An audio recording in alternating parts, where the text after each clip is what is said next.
Good evening and welcome to Saturday Night Gaming. I'm your host as always, Mark W, and Rob Bob is not here today. And I thought I'd revisit this crazy game tonight that's called Warsim. Which sounds like, going by the title, that it's a war simulator, and it's not wrong, but it doesn't begin to describe the craziness of this game. It's kind of a fantasy world, and you can play the game how you want to make it. You can randomly generate a lot of stuff, or you can choose fantasy races that exist in this world, and you are a king who has come into power, and you choose the backstory. Did you assassinate the former king, or someone else was assassinated, or did you defeat him in a trial by combat, or all various scenarios? And it's a lot of fun. It's made by a guy named, I don't know how you pronounce his first name, unfortunately, but something like Hugh Millward. And this is kind of a labor of love, so I really like that about the game. It's not like he's trying to make a ton of money here, although he does sell it for cash, but it's just something that he's just been working on as a hobby, and it just has so much detail and craziness that I love it. And there's some things I don't like about it too, but I'm willing to overlook them because it has a lot of heart, basically. Yeah, so before we begin, I just have this book right here. I thought I'd show this real quick. This is a cool book I got from a Kickstarter campaign. It's called Dice Men, and it has nothing to do with Warsim, but this is about the company of Games Workshop, the origin story of them, and also of Steve Jackson and Ian Livingston, how they got started with Games Workshop, and those two guys also made the fighting fantasy books that I love. But Games Workshop, is, for those who don't know, is mostly known for the Warhammer games, which I don't actually play those, but I play some games that are in like the Warhammer universe, if that makes sense. And also I love the Fighting Fantasy games. I love some other games that were by Games Workshop, like Talisman and Space Hulk. Anyway, I just thought I'd show that. It's pretty cool. And actually, one thing it's the most minor thing, but I only started reading this, and I think it was Steve Jackson talks about one of the games that got him into gaming. I'm trying to remember if that's the right person I'm thinking. Yeah, Steve Jackson liked this game called, you can probably barely see it, but it's called The Warlord. And this has a mechanic that I thought was brilliant when I heard about it. But overall, the game is basically like Risk, which doesn't excite me much, but they mentioned this game mechanic that really made my eyes go like this, like, wow, that's so cool. Imagine if we applied this in other contexts. And the game mechanic is the combat system. So it's a game like Risk.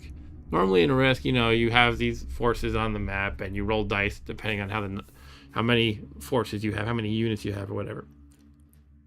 But in this game, instead of rolling dice, what you do is you secretly select a number between 1 and the number of armies you're attacking with.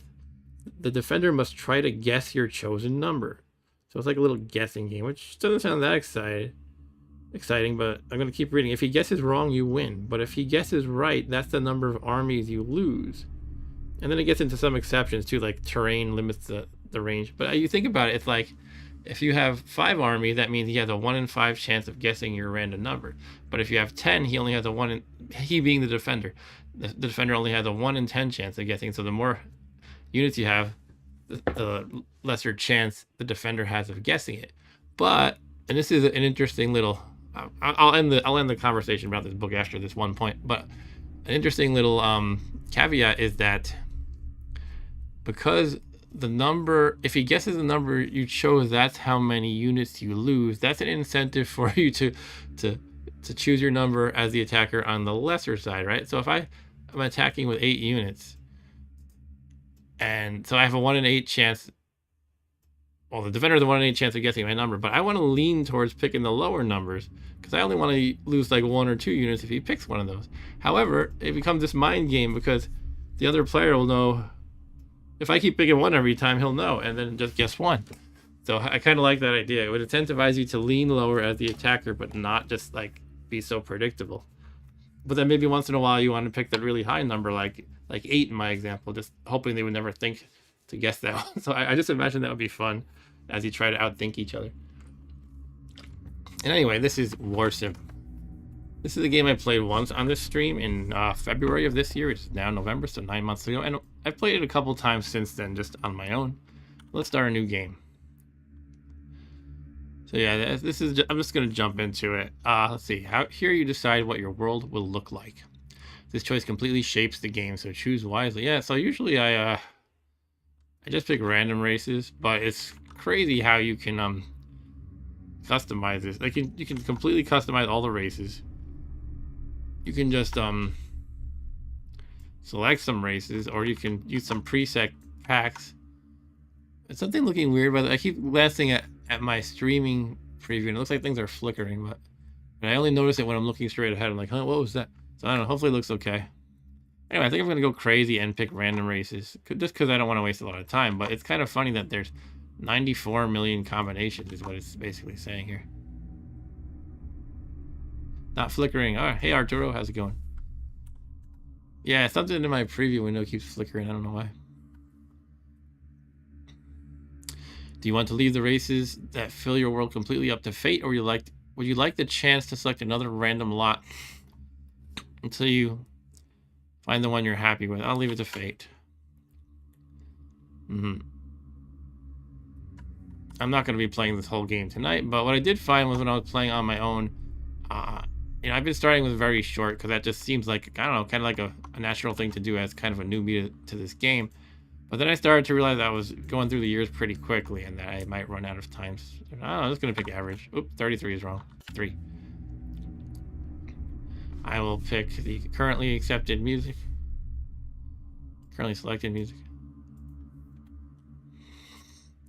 I can be a king, queen, or come up with my own title. I could be Lord or Butt Lord. Let's do that, Butt Lord. Butt Lord is my title, and enter your preferred word for encounters where you normally be referred to as Lord. Okay, I'm a butt lord. So normally it would be like my lord or my lady. So I'm gonna be. Wait, hold on. Okay, I see. I would enter just butt lord, and then they would add my butt. How about just butt? The preferred word for encounters you normally be referred to as Mr. How about Esther? Make your own name or a random name. Let's take a random name. I don't like the Ewine the lion. Nah. On a different name. Gadget the Gadget Ghoul Hater. My name will be Leoncito. There we go. But Lord Leoncito. No insult intended there. I'm just being ridiculously silly. Alright, make your own kingdom name, or I'll use the default of Aslonia. I'm gonna make it Aslonia. I think I'm in like Terrence and Phillip mode tonight or something. I don't know. Alright. So yeah, casual I found is ridiculously easy, and you can like attack anyone and win any fight. So it's a little bit too easy if you do that. And I played easy a bit on my own. I'm leaning towards maybe just doing normal. Oh, you want me to do hard? Okay. I'm not really that good at the game yet. I don't know if I should do hard. But if you really want me to, I'll give it a try. I might die quickly. If I die quickly, I can play again on normal, maybe. Okay. You are ruler of the kingdom of Aslonia, once a mighty and powerful kingdom. Fighting against the troublesome rebellion of Faradal the Kinslayer and the hordes of bandits loyal to Fëanor, or overlord of the bandit horde, as well as several minor bandit gangs who pester your lands. The world is vast and complex. There is much to see and do and little time to waste. From the fabled ancient lands to the blood-soaked arena, these lands call to be united under the flag of Aslonia. By the way, I'm probably going to keep my stream pretty short, as I'm going to be going out with my wife tomorrow and going for a bit of a drive, so I want to make sure I'm not falling asleep at the wheel or anything. The other thing is definitely, when it generates things, it clears this, kind of refreshes the screen repeatedly. And Arturo says, you are Butt Lord Leoncito, you'll be fine. Yeah. So if you observe over here, it tells you what it's randomly generating at that given moment. Kingdom 4, 5. Kingdom, back to Kingdom 1 apparently. Oh, it's one of the, it's like a different kind of kingdom, an independent one, I think. So we have some great frost harpies. That's one of the races. Thanks for the like. I'm assuming that's you, Arturo.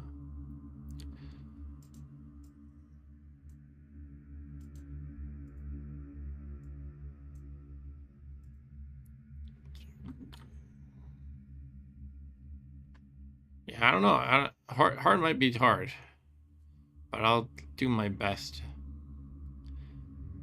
So I'm gonna have a lot less gold than I'm used to, and stuff like that. The world is full of, here's our races that are generated.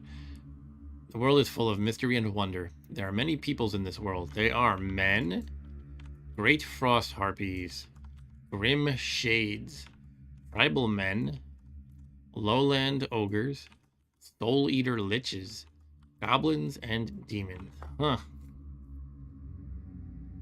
Okay. The annals of history. Remember your rise to throne. Or the way I'm playing it would be the annals of history. How did it happen? Okay, my father, the previous ruler, was assassinated. And you guys can vote if, or you are too. I don't know if anybody else is watching. You can vote on which one I should select. So my father, the previous ruler, was assassinated, or he died of old age. That's 2.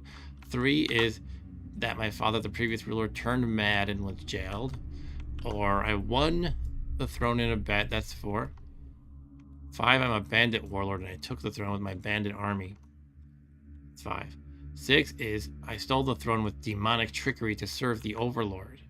7 is I pulled a fabled sword from a stone. 8, my father is a village elder and inherited the throne by accident. 9, my enslaved forces were able to overthrow the previous ruler.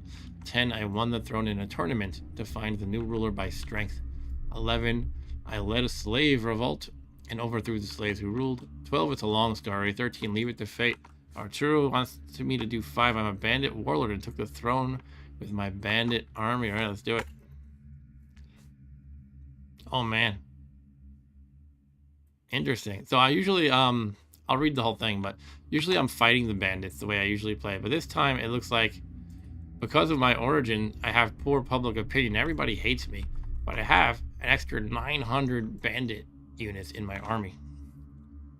So usually I'm trying to kill the bandits. The way I've been playing so far. But it says you were a bandit and led your own war band of rogues and outlaws. You took your war band and made a calculated attack on the Aslona garrison. Sorry, I'm laughing at my own stupid joke. Aslona garrison, successfully defeating it and defeating the Bloodlord. Now you rule, but the people are. I'm dying.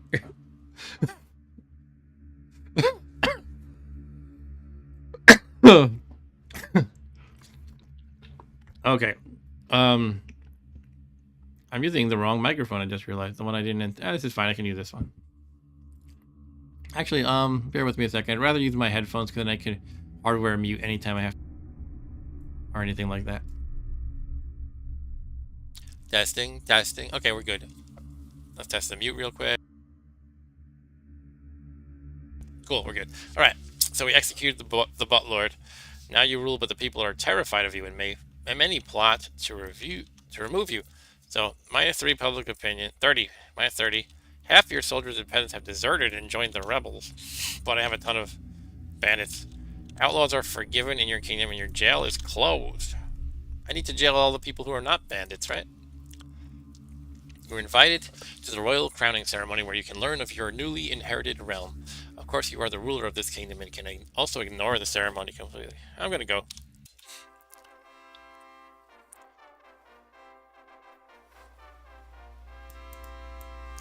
You enter your throne room for the first time. As you do, the small crowd gathered inside bows to you and a small band of musicians play a fanfare. You take a moment to observe the room as the High General of Aslona approaches. This is General Goran Pikener. Well met to you, my butt. I'm sure it says the Lord to love you or die hating you. Okay. Every time I have this like I don't know. The air is very dry here in New York, so um, when it's like that, I tend to cough a lot, and my laughs are like turning into coughs. I'm not like sick or anything, but that's just how it goes. I was like having coughing fits from laughing. I shall now crown you by conquest, the new Butts Lord of Ascelona. You have defeated Ascelona, and your bandit army has purged it of any real resistance. The people rest uneasy with you taking the throne like this. It will take some work to undo this. So I realized I didn't set the game. Let me do that real quick in my YouTube stream, so that way anybody who's browsing, who likes Warsim, might find it. Okay, there we go. You are now the butt lord of Ascelona. Long may you reign. Now we must do as we always done and shall do. Call forth the dancing goblin. Everyone is silent as the dancing goblin enters the throne room and begins to wiggle.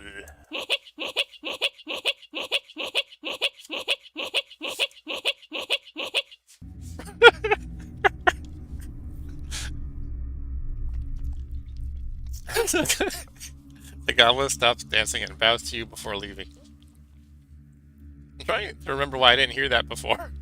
I think it might have a different random initiation each time, or maybe I had my sound off. Hey Jazz, how's it going? Jazz, you're here just in time for the best game ever.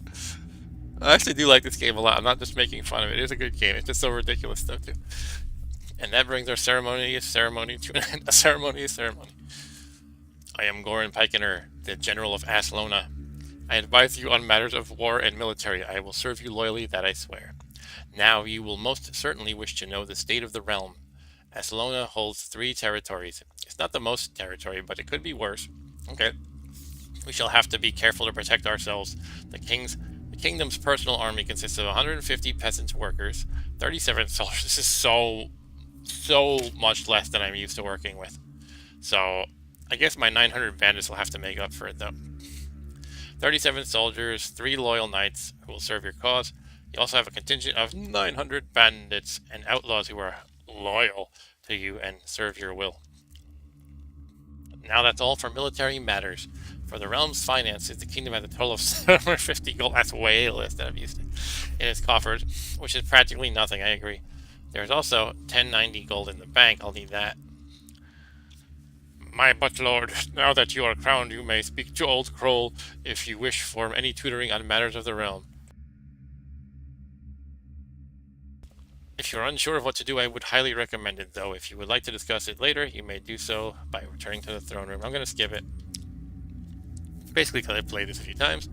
Your diplomat nods and bows, saying, if you do require any tutoring, find me in the throne room and I can happily help. Okay, so yeah, although I've played this a few times, I am kind of intimidated by having basically no money.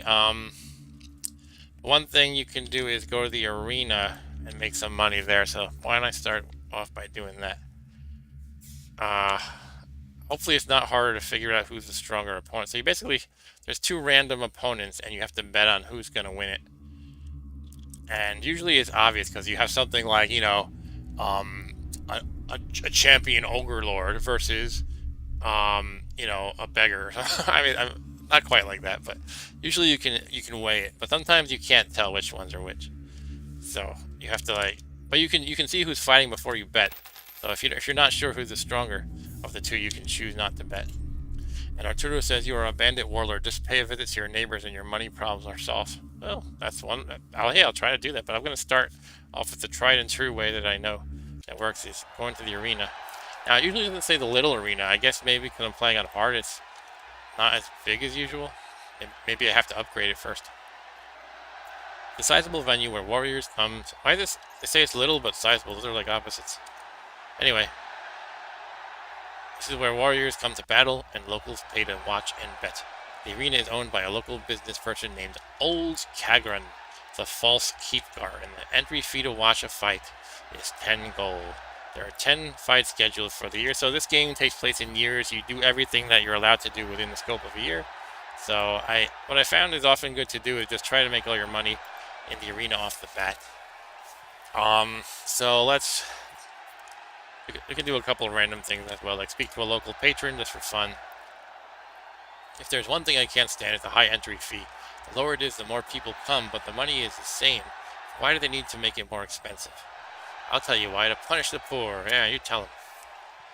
Okay, I'm gonna bet on a fight. Let's see if it's obvious who's stronger. Yeah, actually this isn't too clear. But this kind of makes me feel like it's an average guy, a bandit, and a tribal barbarian of Crom sounds powerful because, if you remember in Conan the Barbarian, he is of Crom, so I'm assuming this is a mighty barbarian like Conan versus just your average run-of-the-mill bandit. So I'm gonna bet on who is essentially Conan. Hope. Now I could just bet all my money, and then if I lose, I'm in big trouble. But I'm gonna go with 100 to start. I'm gonna ease myself into it because I haven't played in a couple of months. The screams of the crowd echo all around as the fighters emerge from the gates. They stride closer as the horns blow and the crowd soars. Okay, so very first blow, a bandit gets a very sharp and well-placed strike on the tribal barbarian of Crom. Tribal barbarian of Crom swings and stabs bandit hard, and you can see bandit is already more than half dead, and the Crom barbarian has a ton of hit points, so I probably could have bet a lot more. Tribal barbarian of Crom kicks bandit back. Overkill! Overkill. Tribal barbarian of Crom gets a pair of well-placed strikes, and that is the battle. I win some money. I win 150 gold. Okay, so I wish I had bet more, but that's how betting always goes, right? You wish you had bet more, and then you bet more the next time and you lose. Let's try again. See, offhand, you think a lich is a powerful, undead wizard kind of a thing, and so it would totally wreck a goblin, but you can see this modifier that makes you question that. This is an infamous goblin. That means he has a lot of, notoriety, or he's feared. He's widely feared, so I'm not sure. I'm still going to bet on the Soul Eater Lich, though. I think that a Lich is inherently a lot more powerful than a Goblin. In fact, I'm even going to bet more money. 300. Hopefully I'm not wrong, though.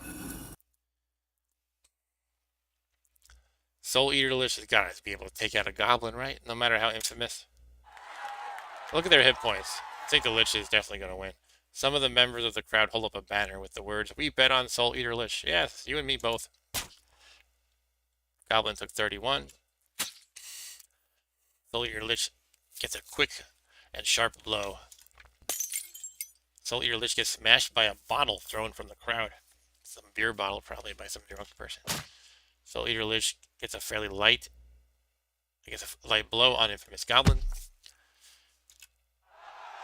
Crowd cheer and shout for Soul Eater Lich. Infamous Goblin blocks a strike from Soul Eater Lich. Infamous Goblin gets hit by a fireball blasted by a warlock in the crowd. He's like, "I'm gonna end this thing." Do you think they kick out somebody in the crowd for doing that? And also a bottle got thrown at the Infamous Goblin. A lot of drunks tonight out here. The Lich swings, but Goblin dodges it. And the Goblin's dead. Soul Eater Lich stalks Infamous Goblin like a wolf on the hunt before jumping in with a tremendous strike that cuts Infamous Goblin in half. The crowd gasp. The fight is won. Yay!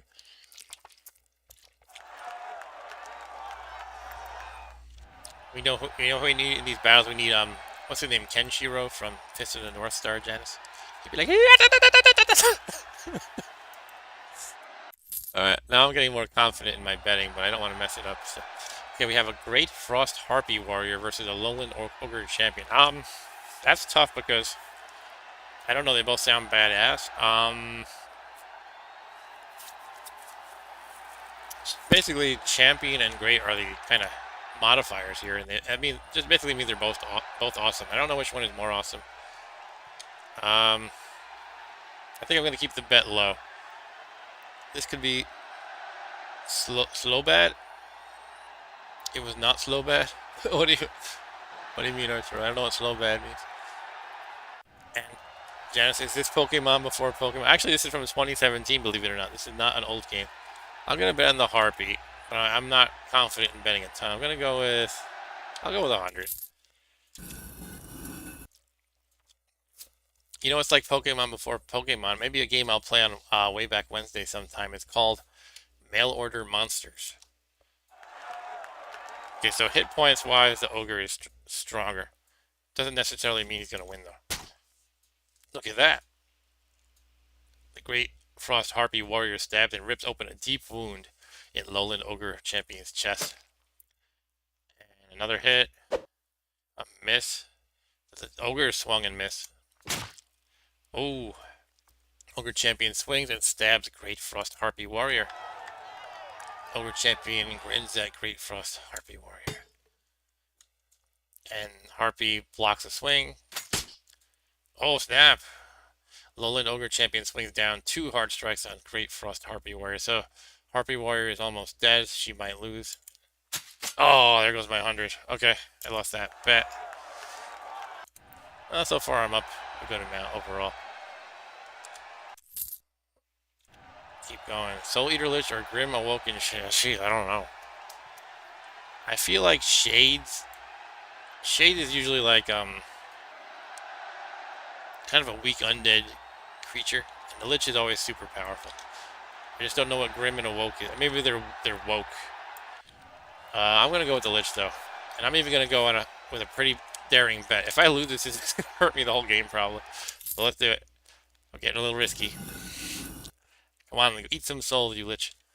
I'm just hoping a Shade is a weak thing. Usually in like D&D and stuff, a Shade is not. It's like kind of a low level undead, and Lich is like the top. So I think this is the right bet here.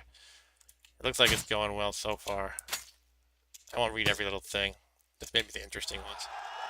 Crowd cheer for the Shade. Ooh. Some warlock in the crowd blasted the Lich with a fireball. The Grim Awoken Shade catches Soul Eater Lich with a quick hit on the head. Soul Eater Lich gets a head hit on the Shade. Okay. Miss. Alright. We've got the Shade in the red. The Lich takes a hit. The Lich takes a hit again. Oh, look at this. Soul Eater Lich gets an impressive strike on Grim Awoken Shade. Now the Shade is almost dead, so I think we're going to win this bet. Yeah! Soul Eater Lich gets an effortless looking hit on Grim Awoken Shade, so we won 750 gold. Nice. Alright, this might get a little boring to watch just this repeatedly, so maybe I'll just do one more battle for now and then move on until I need more money. I don't know what it just said, I just skipped through it fast, but I had half off apparently. Normally it takes 10 gold to enter, and it only cost 5 that time. I'm not sure what I did. Let's see, anyway, Tribal Barbarian of Crom or Bandit Warlord Pirate. Oh man, that's a tough one. I mean, we saw that the Tribal Barbarian of Crom was pretty awesome before, but this is not an ordinary bandit, it's a Bandit Warlord Pirate. Arturo says the Barbarian, the Warlord must be older. Well, I don't think Warlord means they're powerful, unfortunately. Even if realistically, it might sound like an old guy commanding from the rear. But I think I've seen Warlords to, be powerful in this game. And Pirates are not used to one-on-ones. Alright, I'm gonna go with Crom. I'm gonna go with the Barbarian. Oh, I'm gonna bet another 500. I'm scared though.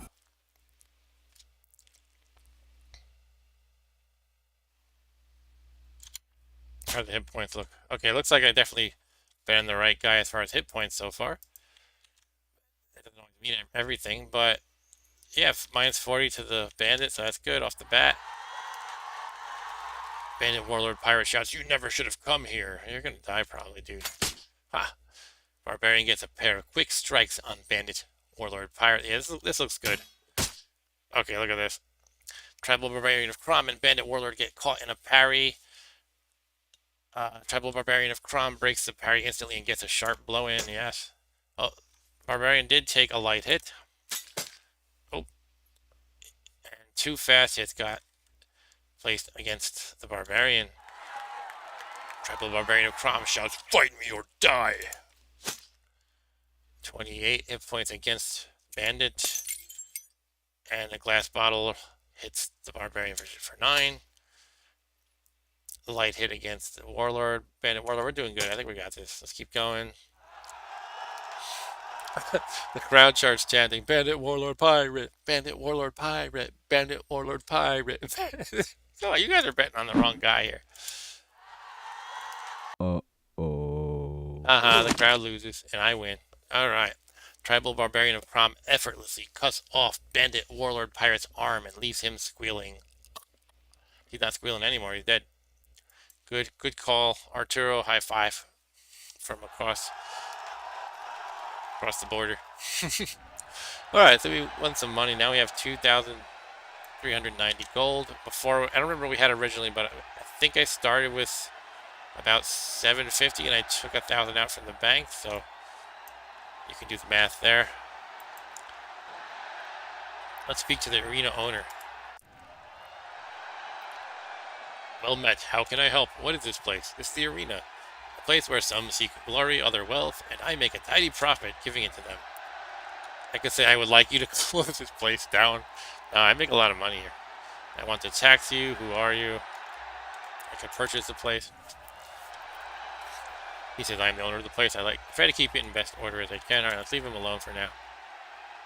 Grand Champion, what does that do? Oh, you can watch the Grand Champion fight. You can bet on a Grand Champion, win double your bet. Let's watch the Grand Champion fight. And then I'll leave this place. It's Horrid Swiftfoot versus Siren Nudarufson. Nudarufson? It looks like Horrid is getting murdered. He actually barely has any hit points to begin with. Siren shouts, "Taste my steel, you foul cretin." There's always these bottles getting thrown from the crowd. Overkill. Overkill. Alright, that's that. Siren is the champion. Horrid Swiftfoot has given his life for the arena. The mighty Grand Champion has lost his title, and now a new fighter takes the mantle. How long will they last? Now I can have the Grand Champion executed for no reason. Probably what Arturo wants me to do. Alright. Now, so you don't attack other places until the end of the year. So you want to get in all the other stuff first before you do that. Even though I do want to see how I am at, you know, raiding people with 900 bandits. It does sound fun. It would be good to get my public opinion up, even though I'm playing as a bad guy. We could go to the throne room. That should be fun. Yeah, you can hire stewards to basically deal with the throne room business for you. For now, let's send in the next visitor. You are visited by an unemployed herbalist who claims one of your soldiers borrowed some gold and died before he could pay it back. He says you must cover the debt. I can pay the 126 golden reparations, refuse his request, or to the dungeons with him. What do you guys think? 1, 2, or 3? I'm gonna let you bloodthirsty people help me choose. That means Arturo. Too bad Ryan can't be here. He's bloodthirsty as well.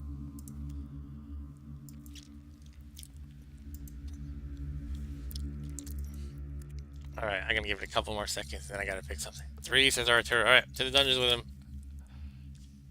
The unemployed herbalist mutters, "Oh no," as he is taken away, and I get a prisoner. I thought my jail is closed, though. Do I have to open the jail? Let me check how that works. Go to the other buildings. Go to the prison.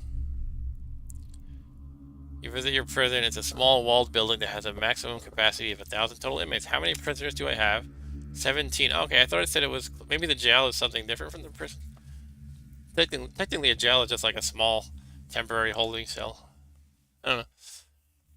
Speak to a prisoner. Oh, I wonder how my children are doing outside of here, poor buggers.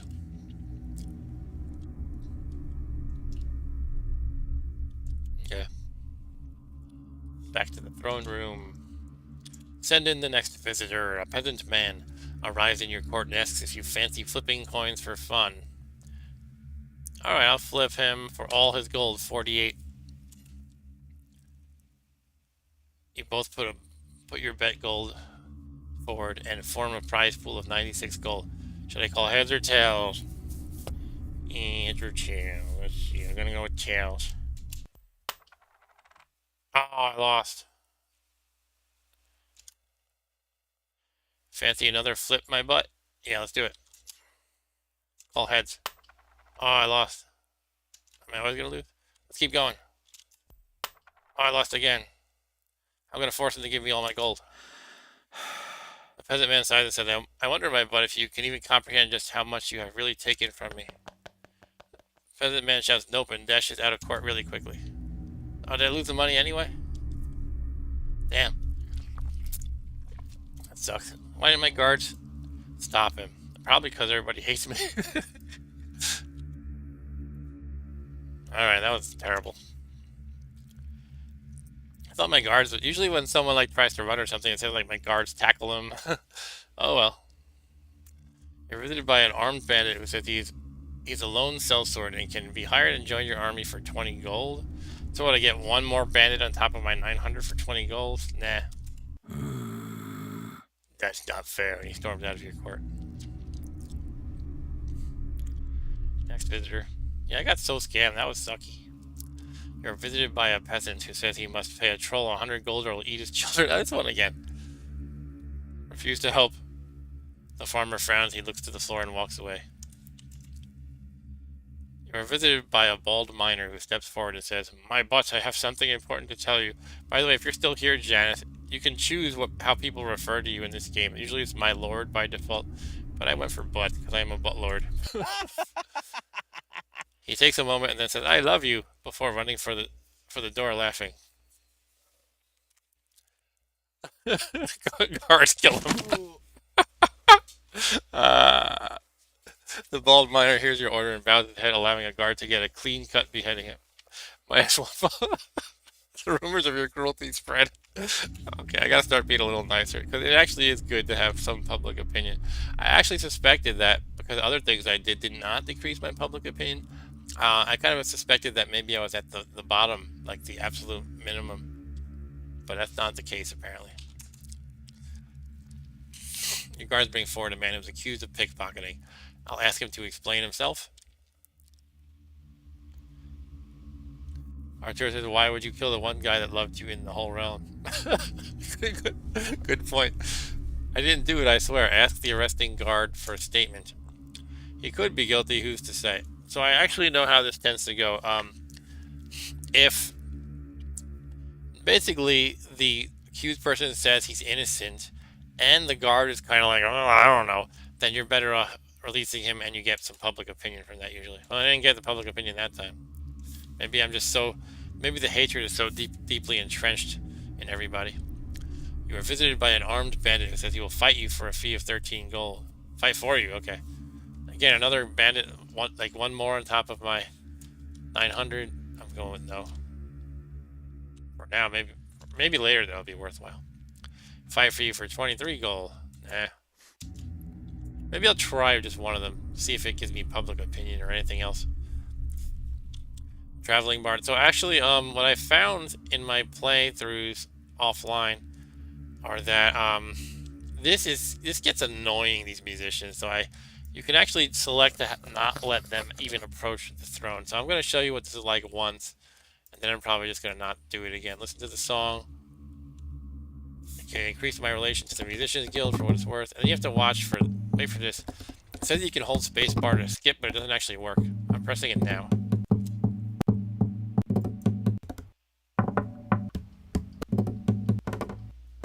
And I don't know, the music clip sounds a little kind of like jumpy and stuff. It's weird.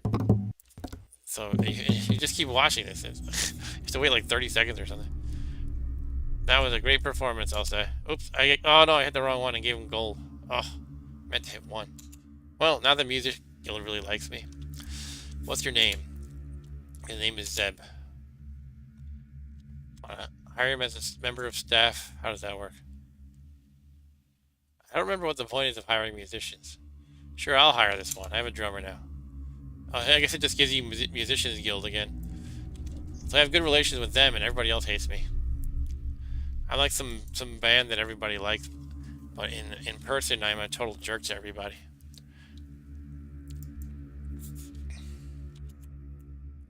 You're visited by an angry trader who claims one of your soldiers burned down his farm when confronted about stealing an apple. He says his livelihood is gone and he has nothing. He begs for reparation. I can't pay 512 when I only have 2,000. That's like 25% of all my wealth, so I'm going to refuse his request. The angry trader stares at you for a moment before turning and leaving. Okay, I'm going to set the rules because I don't want to hear musicians again. Change the rules. I'm going to cancel bars because I'm into cancel culture. Done love mark? What does that mean? Send in the visitor. You are visited by a traveling jester who says, "Hello, I've been saving my best joke for you. Will you hear it?" Sure. What's funnier than a pile of dead orcs? 2 piles of dead orcs. Ha ha ha. That was an okay joke. The man nods and leaves. I'm going to try just doing one enlisting, even though this is kind of expensive compared to the other ones. Just want to see if it does anything interesting. No, you just get the one bandit. You order the gold to be paid and the recruitment is done. The armed bandit says, "Good, you won't regret it, I promise," before leaving to collect the equipment from your courtyard. Okay, so this is a bald tavern goer who says he has to join your army because he lost a bet. Sure. Woohoo! Woohoo! You're visited by an herbalist again, who claims one of your soldiers bedded his daughter. He is furious and asks for reparations. Everybody wants reparations. No. Word gets out that your soldiers can do as they wish with impunity, -1 public opinion. Okay, I'm going to leave this area for now. My public opinion is even worse than when I started. Why don't we explore the realm? Okay, I'm going to go to the north. There's basically 4 different areas you can go into: the north, south, west, or east, and you can find different locations in each of these places. So I'm in the north area now. I'm going to press 1 to explore. You only get 3 chances to explore per year, and I found one place, the Slavers' Fort. Slaver Army, you have 1973 gold. You arrive at the Slavers' Fort. There are many men and slaves here. The fort is guarded by an army of slavers and slave soldiers, and all around you see rich merchants and petty lords bargaining for slaves. Okay. You can attack them all. Yeah, but they have a lot more men than me. I basically have my 900 bandits and then a couple other guys. So they'll probably kill me if I attack. And usually I'm trying to have some kind of sense of morals, and I kind of kill all the slavers. Not the slaves, but the people who are owning the slaves.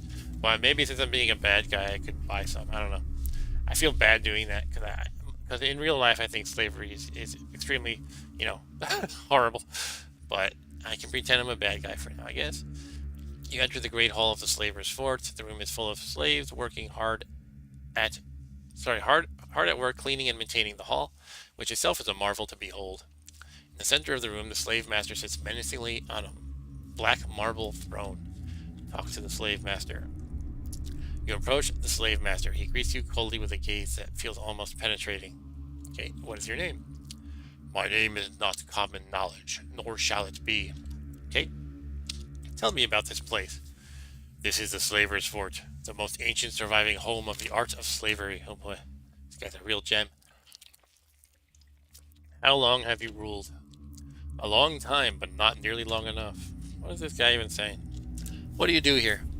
I maintain order. Slavers can be trouble, egotistical, narcissistic, and violent. There have been wars in the past, but not now. Now we have order. Just as the slaves are beneath slavers, they are beneath me. I can buy the whole operation, or I can tell him to close the fort down. He'll probably try to kill me. He'll send his 1,000+ men to kill mine. I guess. So this is the thing. Again, I never do, even in FTL, I'll never buy a slave. So I feel dirty doing this, but I'm going to just say that my character is not me. He's a bad guy. So I'm going to try to buy some slaves. Buy them outside, not in here. This is my great hall, not a bloody market. So every time I play this game, I see so many punctuation and grammar errors that I consider just submitting a list of fixes to the dev, but I never actually bothered to do that.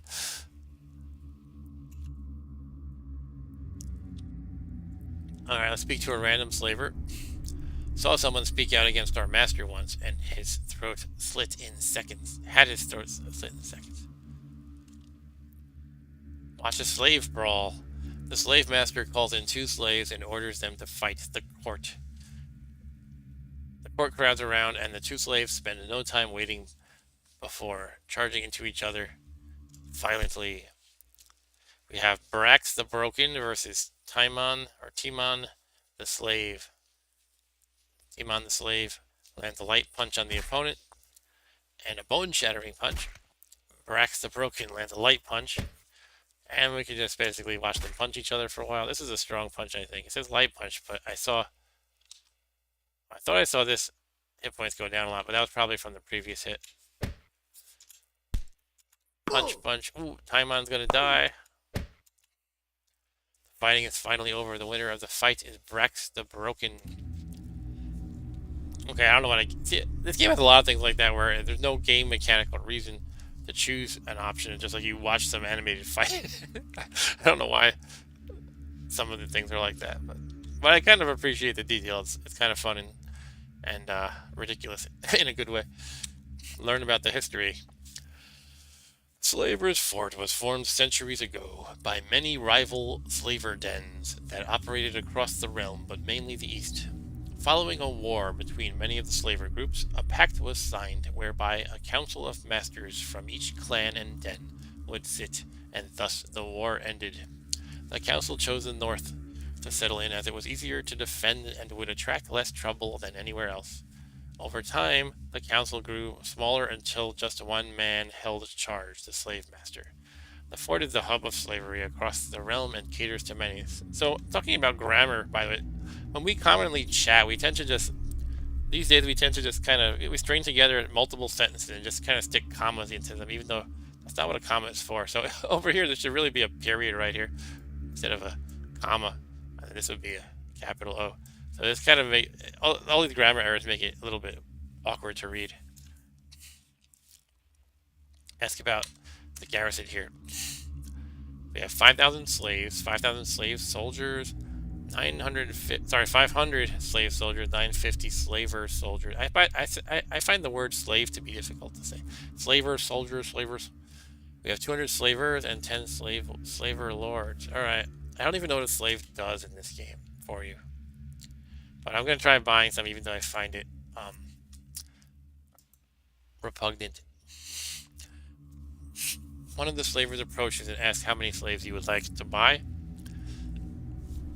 There are a total of 1,003 each. I don't know, about 10 for starters. You hand over the gold and the slaves are told to follow you. Okay, so they just follow me around. That's their duty. View the punishment wall. Okay. Oh dear. The punishment wall is where disobedient slaves are taken and chained here. They're, again, the grammar. Here they are left to rot until nothing but bones remain as a warning to the other slaves. That's pretty terrible. Alright, I'm out of here. Got 10 slaves because I'm a bad guy. I'm going to go to the eastern grasslands and explore. I found the eastern trade post. You come upon a small trading post settled on a dune. This is known locally as the Eastern Trading Post. You enter and are greeted warmly. Alright, you need your own trade post to arrange a trade route here. Okay. How do I get my own trade post? So when I played on the easier difficulty levels, I think I just had them by default. I have to figure out how I can do that.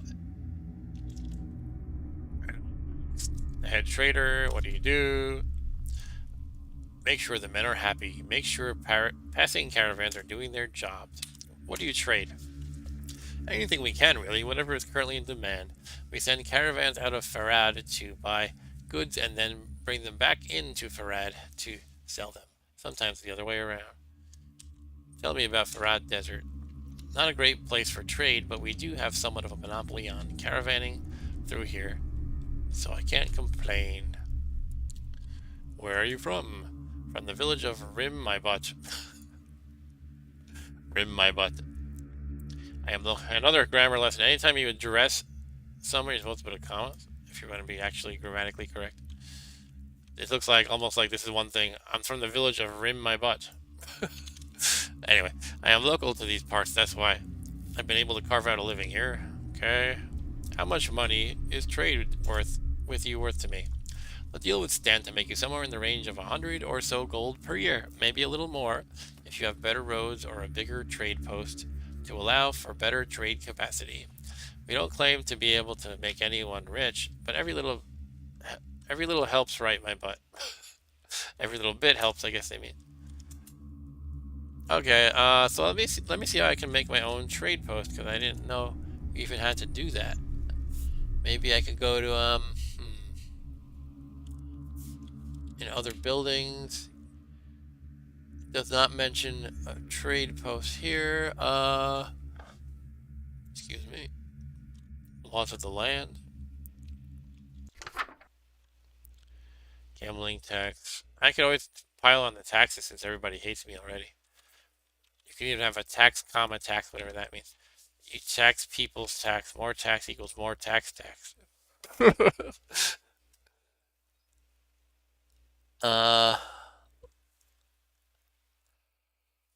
Gambling tax. Let's add a gambling tax. -1 public opinion. Describe notes down your demands on a scroll and heads off to action. You have declared a gambling tax. Okay, so I'm going to make some money from the gambling tax. That's good. Goblin policies. Ban goblin slavery.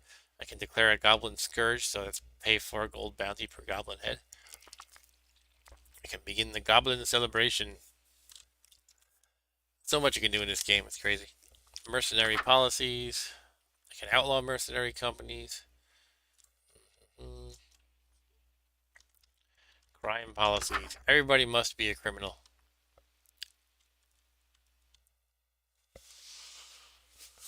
You could allow overzealous arrests to have more prisoners per turn. Alright, what do I actually want to do, though? Evil policies. Cool, I want to be evil.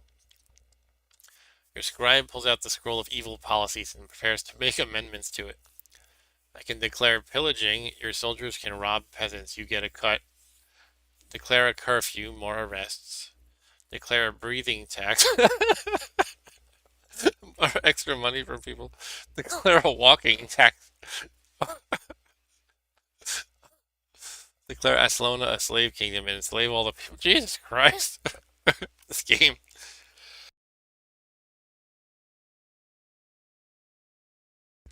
Alright, I'm gonna choose one of these evil things. What do you guys think I should do? Which evil thing should I do? I might declare pillaging or a breathing tax. Or maybe a walking tax. But let me know what you guys think. I will choose one of these 5. I don't know if I want to do the slave kingdom. 2, declare a curfew. Do I really want to arrest more people? Though? I'm not really sure. I would have more prisoners in my prison, but I don't know what the point of that is. But I'll do that one. I'll try it. Okay, declare a curfew, more arrests. Oh, -10 public opinion. Wow, everybody hates the crap out of me. You have declared a curfew. Anyone caught outside after it will be arrested. -10 public opinion. Bandit attempts to rob you will be half as successful. I am the bandit lord here. Should we do a breathing test? Let's leave it alone. I'm gonna just do one evil thing for now. Social policies. Alms for the poor. I don't have the money for that. Let's keep things moving forward. Manage staff. What do we got here? Okay. I can't choose something I don't have. Okay. Well, maybe I can. Court jester, spy master, steward. First, it's good to have champion. Let's go for a first champion. These are the people eligible. I just don't have the money. Jeez, I could get this really crappy one.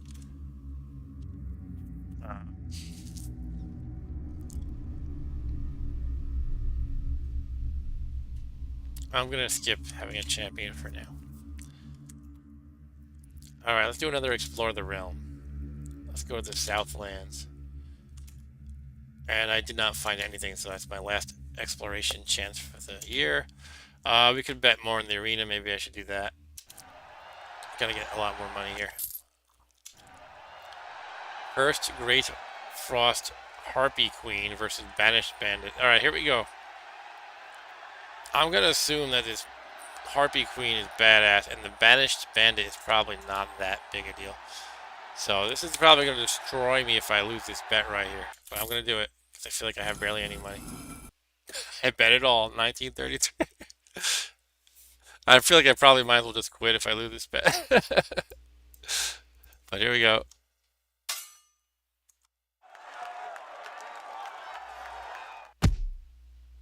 -9 hit points for Banished Bandit. And he shouts for the glory of the arena.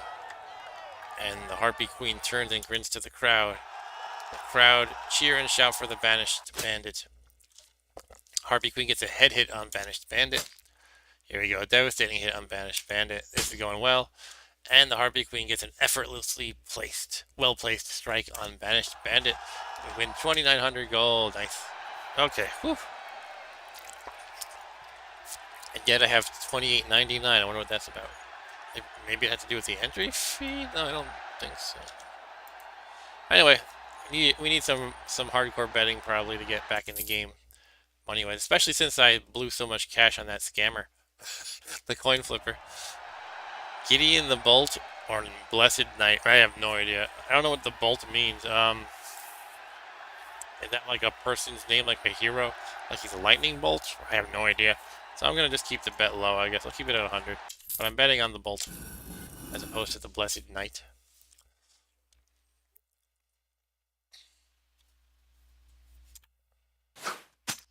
Oof. An arrow from the crowd shot him. That's not fair. Blessed Knight takes a hit. Crowd starts chanting, Blessed Knight, Blessed Knight, Blessed Knight, Blessed Knight. They stop fighting to shake hands. Okay, they're very sportsmanlike. They're cheering for Gideon the Bolt. Oof. Blessed Knight stabs Gideon deeply in the chest. The crowd roar for Gideon the Bolt. Alright, they apparently love that he just got stabbed. The crowd cheer for Gideon the Bolt and chant, fight better and win. Alright, he comes back, hits Blessed Knight for 20. Alright, hits for 43. Oh no, Gideon is almost dead. A hit to Blessed Knight. We need a really good hit on Blessed Knight or this is over. Oh, Blessed Knight kicks Gideon Bolt back a little bit. Gideon the Bolt falls lifeless from the kick. So that's that. And Arturo says, told you, it wasn't a huge bet at least. Okay, let's bet another one. Haka the Grumpy or Great Frost Harpy Queen. I've been doing great with these Great Frost Harpy Queens, I think. But I don't know, Haka is pretty grumpy.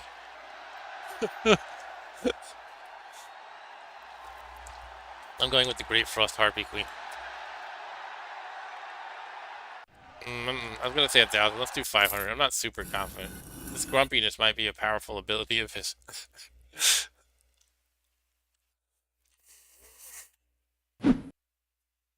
Haka has a lot of hit points.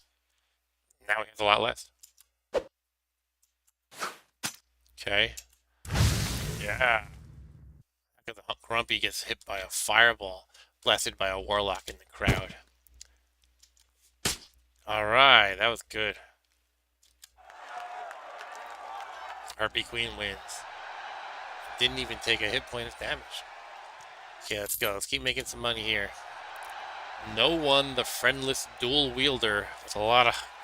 No one should be 2 words. It's I before E here. Come on.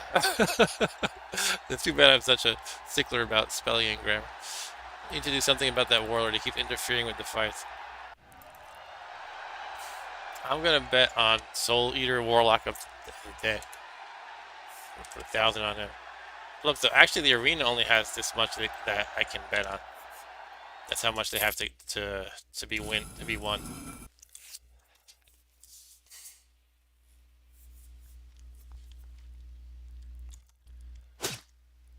Yeah, this is going well already. The dual wielder is almost dead already. Overkill. Overkill. Soul Eater Warlock of the Dead hits no one, the friendless dual wielder, from an unexpected direction. Alright, everybody hates me, but I'm getting some money. One more fight. Vagrant, Tybern, Sword Bearer, or Grim Awoken Shade. I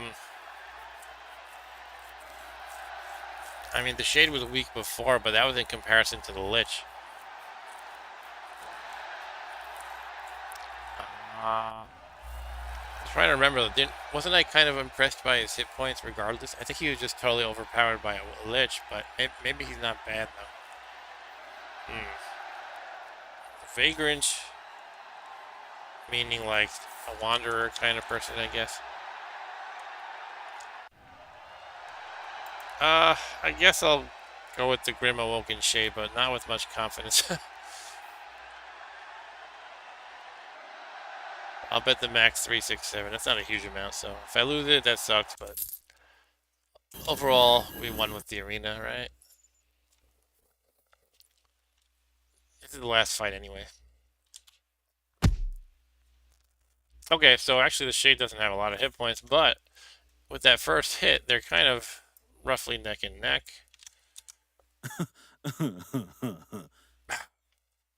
Grim Awoken Shade fakes a swing to scare Vagrant Tyburn Swordbearer and then laughs. Shade strikes Swordbearer on the head with incredible force. Alright, that went very well, actually. Okay, we won all the money. Hooray. Now we have 3692 gold. Let's go back to the throne. Traveling Jester says, hello, I've been saving my best joke for you. Will you hear it? Listen to the joke. An elf and a man walk into the bar. The dwarf walks under it. Ha ha ha ha. Alright, I'll say that was a good joke. He tears up with happiness before wiping the tears up, smiling and leaving. Next visitor. Another guy wants to tell me a joke. Sure. How do you confuse a dwarf? Another dwarf joke. Give him 2 axes and tell him to take his pick. What happens? Let me see what happens if you say it's a good enough joke to be paid. Yeah, you get some public opinion. I wonder if I should be working on my public opinion or just declare it a lost cause at this point. I guess it's probably good to work on it, but it costs money usually. You have to like give people money and things like that. You're visited by an insane beggar who shouts, "You are the demon overlord! I know it, I've seen it with the eye in my thigh, I swear!" He then bows and nods to you. Kill him for his impudence. I am no demon, get out of here. To the dungeons with him or remove him from the court. Should I just say, I am no demon, get out of here? I could kill him. What do you think, Arturo? Or Janice, if you're still here? I'm kind of thinking I'll just, kill him. Shall we do one? I'll give you a couple more seconds. Let the rumor spread. What does that mean? Kill him? Or okay, let him spread that I am a demon overlord, so I won't kill him. Yeah, okay. All right, so I'm gonna remove him from court, and that way he can spread the rumor of me being a demon. The man makes an angry sound and storms out of your throne room. Next visitor, there's only 2 more left for the year.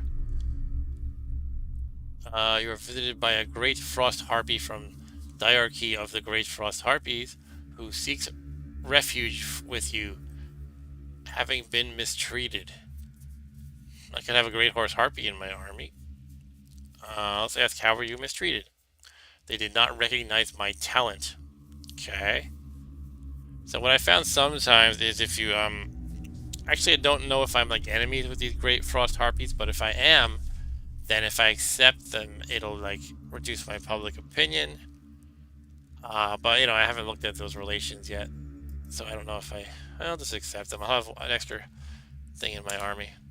Okay, I have a great frost harpy. No adjustment to public opinion.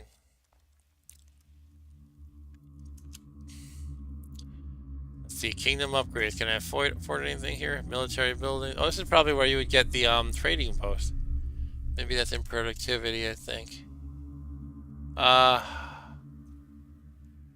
No, trading post is not there.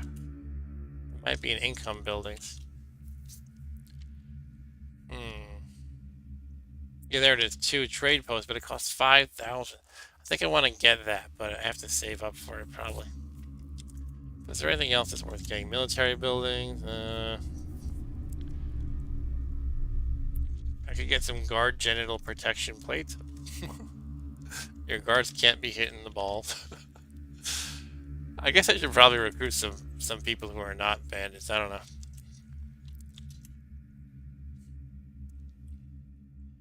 Higher units. They're pretty expensive, actually. Jeez, maybe that's because my public opinion sucks. Probably because I'm on hard, actually. Jeez.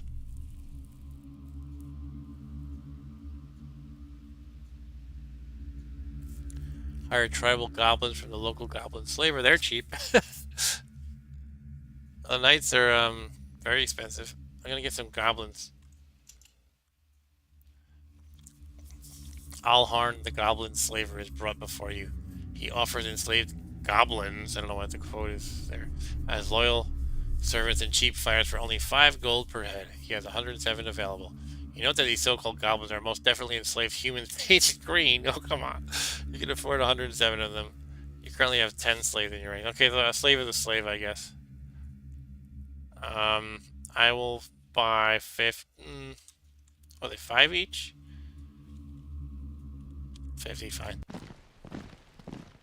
Now the goblin slavers like me. A little bit more. Let's do diplomacy, how about? Let's see who hates me. So I'm at a truce with the bandit horde. I'm at war with the Goblin Kingdom of Iraq. That's the only one I'm at war with, actually. How about bandit groups here? What does it say here? I'm at a truce with all of them, okay.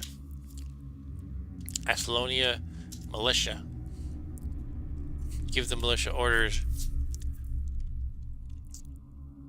I'll ask the militia to get involved in more defensive actions. They'll protect my areas while I'm out on raids. Let's check out the Goblin Kingdom of Krut. They don't hate me. So maybe I can, diplomatic action with the Krut is not possible as they're too savage. Here's their troop tree for what it's worth.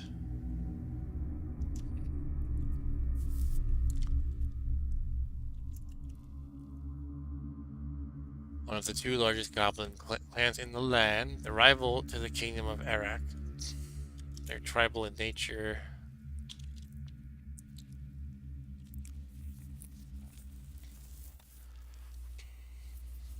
About Fëanor, the bandit overlord? Yeah. Fëanor originally began as a street thug. As a boy, he was often fighting it, and when he grew up, he took it to a new level. Fighting became killing, and killing became nothing. What? Fëanor was a monster. One day he marched to the cabin of the man who led the biggest bandit gang in the region, carved his eyes out, and declared himself king of all outlaws. Wow. It wasn't long before his declaration became reality.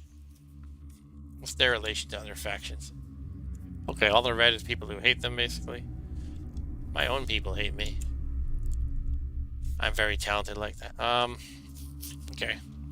How about independent? Oh, the great frost harpies I'm at war with, actually. And the unified hunt of Udna. Nature Tribal Council of Mord. Cannot make diplomatic action due to their lack of civility and savage nature. I want to make some kind of a diplomatic action here. Trade diplomacy. Let's make some diplomacy with the Soul Eater Liches, because I've seen how badass they are in the arena. I want to be their friends, I think. Trade and diplomacy. Send a gift of gold. I don't have so much money, though. I don't know. I'm going to try sending him a gift of gold, or I can hire troops for it. I can get my own Soul Eater Liches. None of them are for hire, huh? Just as X's for all of these. Alliance. You send requests for an alliance with the Soul Eater Chiefdom of Durdak. And long story short, you need at least 30 relation. I only have 3. Okay. I can start kissing their butt with a gift of gold. I'll send them. I don't know. There's so many decisions in this game. I'm kind of whining about it, but let's give them the middle one. Did that help? They refuse a gift. Oh. Okay. I got it back at least. I may try again, but it seems Soul Eater Chieftain of Durdak have some kind of issue with you or your gift. Maybe I need to give them more. Let's try giving them more, even though I hate it. Extravagant gift of 187 gold. They cautiously accept the gift and send no thanks. +4 relation. Alright, that improved my relation to 7. Spending too much money, though.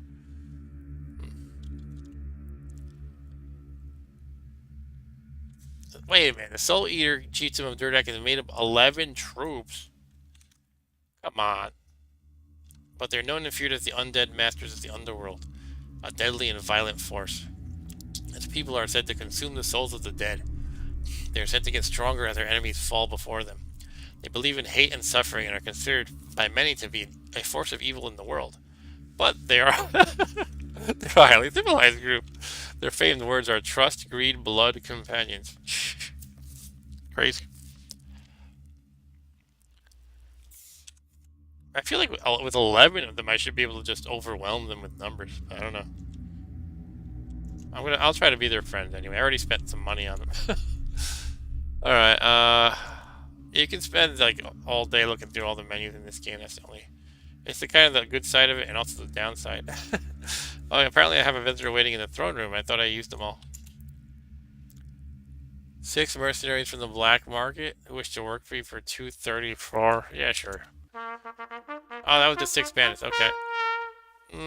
Not the best price. Alright. It might be time to do some battling. But I want to do some kind of upgrade. Skills in other buildings. Arena. Can I upgrade the arena? Don't have enough money. If it's in red, that means they don't have enough money, basically. I can get Goblin Slaver's personal guard. Yeah, I'm going the way of Goblin Slaves anyway, I guess, so maybe I will do that. Slaver half is likely to get killed. Why do I care if the slaver gets killed, though? Okay. I don't know, I'll do that, I guess, because I'm being a jerk. See how it works out.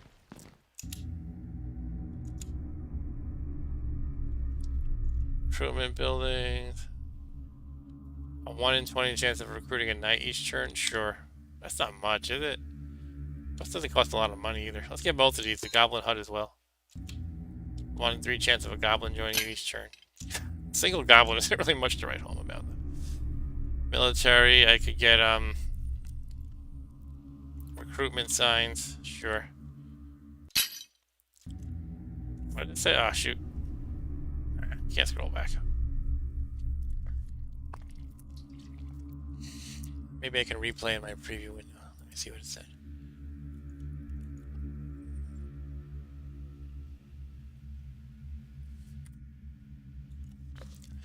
It said, I went back too far back.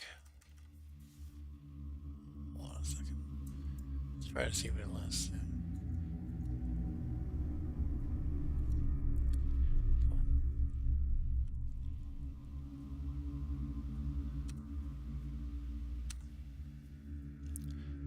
You want me to get the genital protection?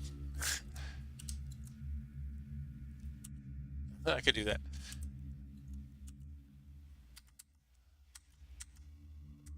I don't know, I can't find the exact moment in my little preview window. Alright, forget it. Okay, alright, I'm gonna get the guard genital protection plates. Because that's what Arturo wants me to get. Actually, this might be better. I'm gonna go with this one. Plus 10 battle score per unit. That seems better. I'm gonna spend 1,000 anyway. Alright, I'm gonna save the rest of the 1,000 for now. And put it in the bank. Then I'll go attacking. If you put the money in the bank, you get interest for the next year. And let's go attacking.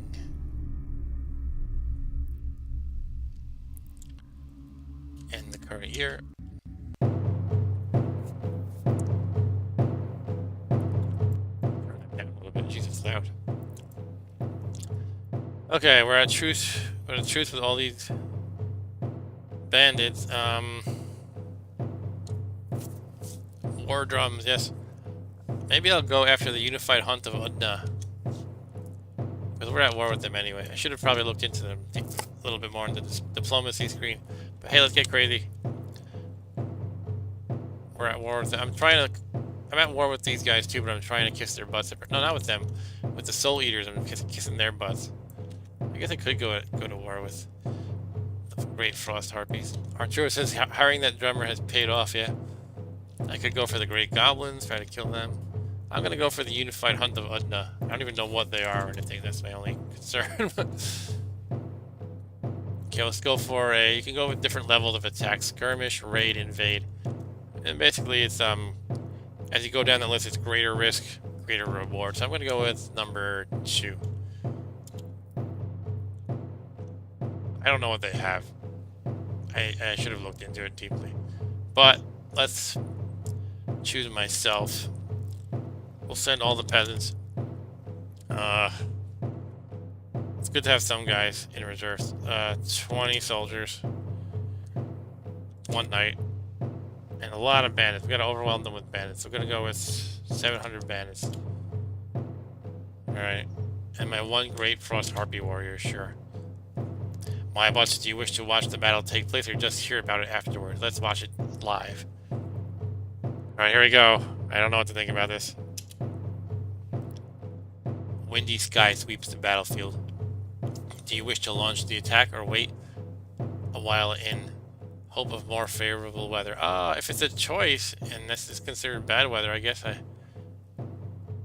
Oh, if I wait a while, there's no chance to retreat. I'm not sure why that makes sense, but okay, I'm gonna send the army forth. Oh, is that big of a deal? Jeez. Plus 25% raid defense battle strength. Alright, I didn't think it was gonna be that crazy. Alright, let's see what happens.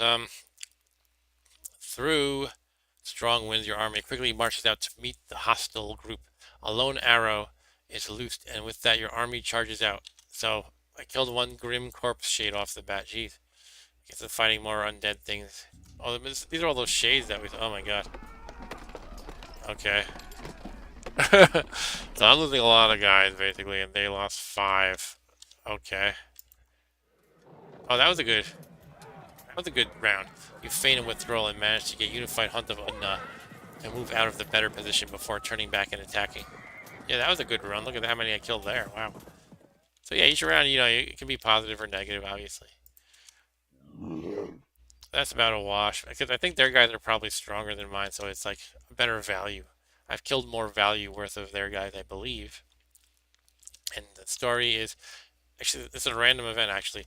In the midst of the fighting, a pack of roaring wild bears charged onto the battlefield and attacked several combatants before being killed off. So that wasn't even us killing each other, it was the bears killing us.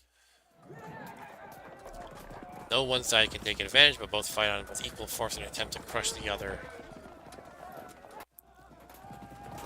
You fight forward and gain a small momentary advantage over Unified Hunt of Udna.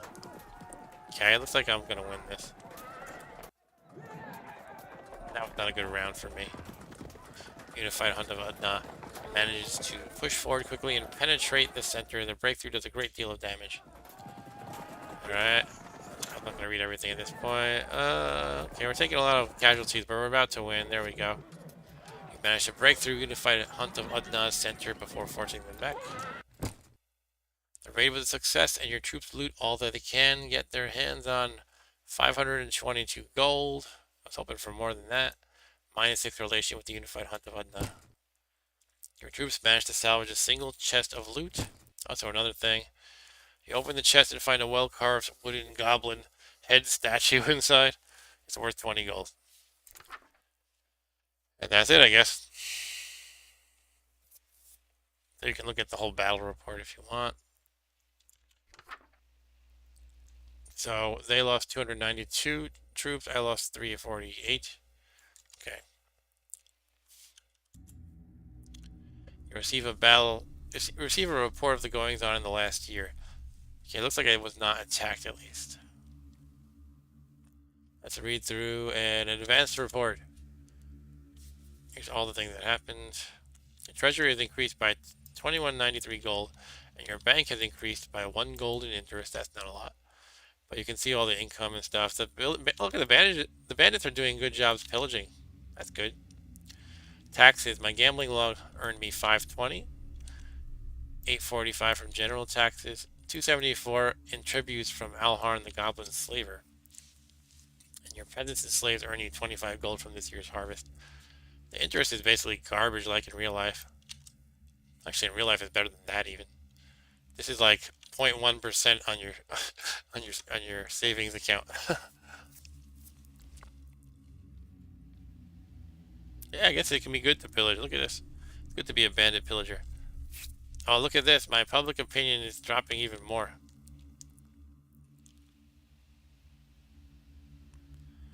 This is what I pay my people. It's crazy. Okay, unfortunately, I do have to have a pretty brief stream today because I'm going to be busy tomorrow. So maybe I'll play a little bit of the next year, but not the whole thing.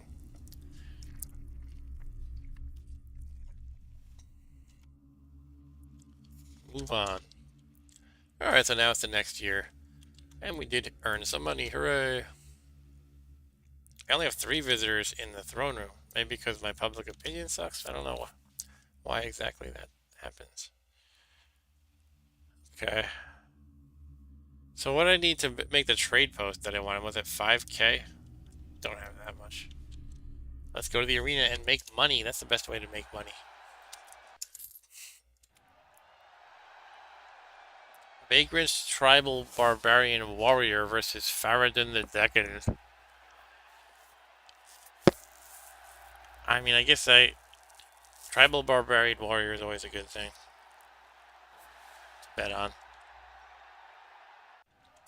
Let's do it. Can bet up to 6,500. I'm not that confident to bet at all. I'll go with 300.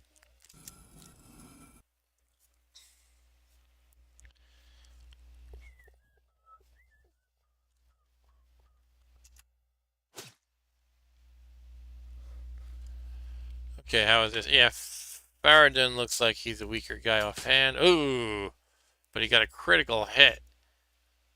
Alright. Oh no!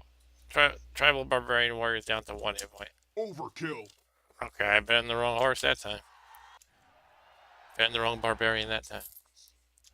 Let's make this back though. Faradin the Decadent. Well, we just saw he was good. But a Heroic Soldier might be better. I think I have to go with Faradin though. It depends on how good Heroic is. I don't know. How good of a modifier is that? Well, Faradin just kicked total butt a second ago, so I gotta go with that, I think. I'm gonna go with 300 again.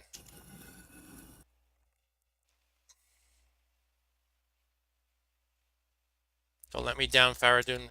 Oh my god, Heroic Soldier has a ton of hit points. Oh my. Okay, that was a really good hit the Heroic Soldier made. But now Faradin's getting hit repeatedly. Now they're just mocking each other. Faradin shouts, "I'll send you to the graveyard, you fool." Oh. Alright, I'm gonna lose again, jeez. Okay, there goes all my money. We need a more clear-cut bet. Right, we never went wrong with betting on the Tribal Barbarian of Crom before. But the Great Frost Harpies are nothing to sneeze at. I'm gonna go with Crom again. Conan can do it. I got faith in you. I'm betting 600.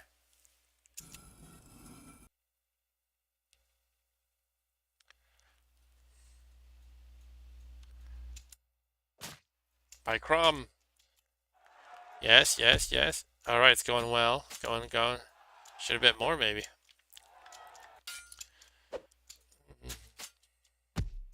Overkill. Yeah. Okay, so I made 900 just then. I think I'm about where I started, basically. Let's keep betting.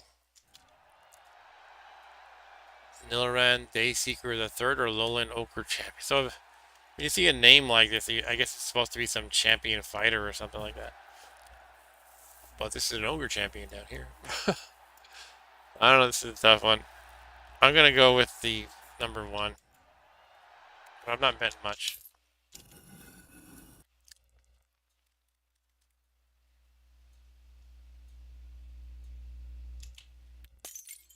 Ugh. Well, I picked the wrong one for sure. Okay. Well, that's that. Alright, I kind of didn't do well there, but I don't think I lost much. I think I lost a little bit. I can go back later, but let's go to the throne room. You are visited by a local seer who says he can help you with your exploration and discovery for a fee. Sure, let's try it. Seer takes the gold and begins chanting. The chanting fills the room and is so loud and focused you feel as though you're in a trance. The seer continues for a while, but ultimately deems the time worthless and says the stars are too clouded for a reading of fate. Oh, this is a bunch of crap. You're visited by an educated butcher who claims one of your soldiers burned down his farm and confronted about stealing an apple. This kind of thing again, I don't know. Seems like it's usually best just to pay these reparations, but $4.93 is too much for me. I hit 21. And apparently just exited out with no repercussions. Huh. The last visitor, a particularly short stable hand who wants to join your army because his wife is nagging him to death and he needs a break. Sure, join.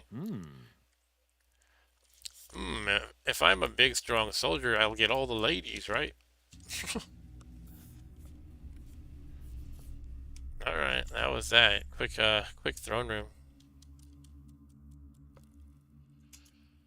Let's check out, the people that were attacking.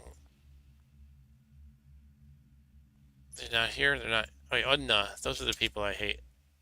They have grim shades. They have total units 1493. Total wealth 4907.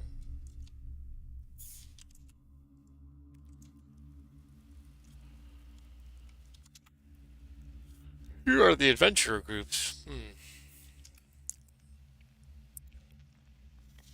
So many options. Let's see, shall we try to meet with one of these adventurer groups? Try to summon them to your throne room. Let's do that. Catherine the cat. It's a cat person or something. It says they're a group of men, actually, not cat people.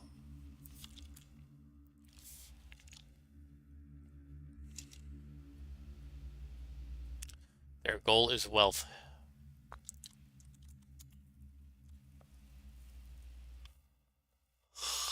Nine men? There's only 9. Oh, it's an adventure group, not like a whole country, that's right. They want to make as much gold as possible.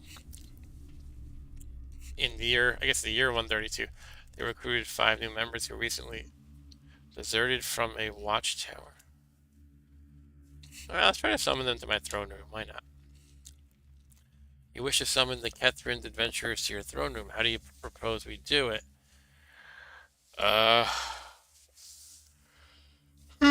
Well, use one of your emissaries for the year. You only have one, though. Okay. I can send an emissary with an offer, with a demand, with a gift, and an invite to the throne room. That's decent success. A generous gift and an invite to the throne room. That's high success. I don't have the gold for a very generous gift. I'll do number 1. An offer.